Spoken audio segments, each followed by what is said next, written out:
Mary Louise Eagleton is UNICEF's Deputy Representative for Sudan, and she joins us now from Port Sudan. Mary Louise, great to see you this morning. Just talk us through the situation on the ground at the moment. Just how bad is it for civilians there? So over the last 8 weeks, children have been suffering under intense fighting.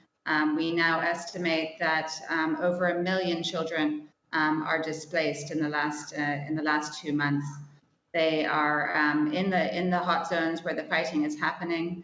They don't have access to water, food, basic electricity. They're experiencing things no child should ever witness. So much destruction, having lost friends, losing family members, and having to flee on the run with their families.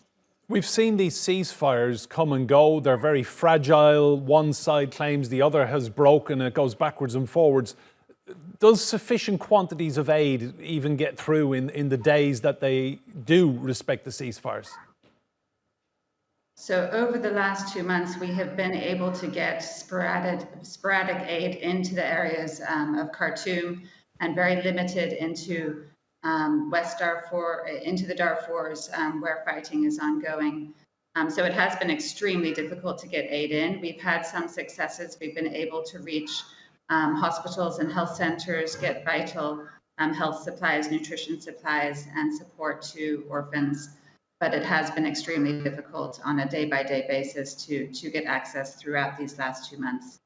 Does it frustrate you that we saw Western countries move very quickly 2 months ago when they wanted to get their civilians out, but we don't seem to have seen the same level of interest in the Sudan situation since people got their civilians to safety? Is that a fair assessment? Well, from UNICEF, we're here on the ground, and we have staff across the country who are continuing to support children in this crisis. I think that we have had a lot of outreach of people trying to get back in, and there are bureaucratic impediments to returning to Sudan, as well as security impediments as well.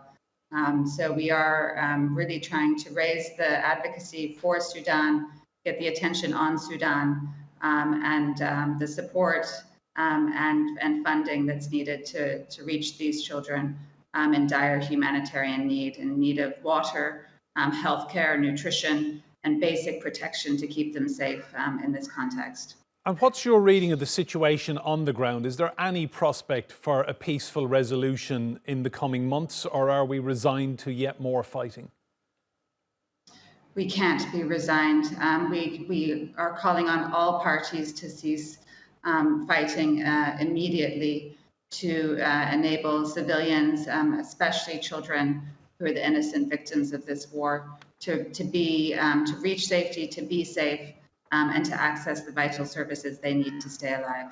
Mary Louise Eagleton from UNICEF joining us live there from Port Sudan. Thanks for your insight.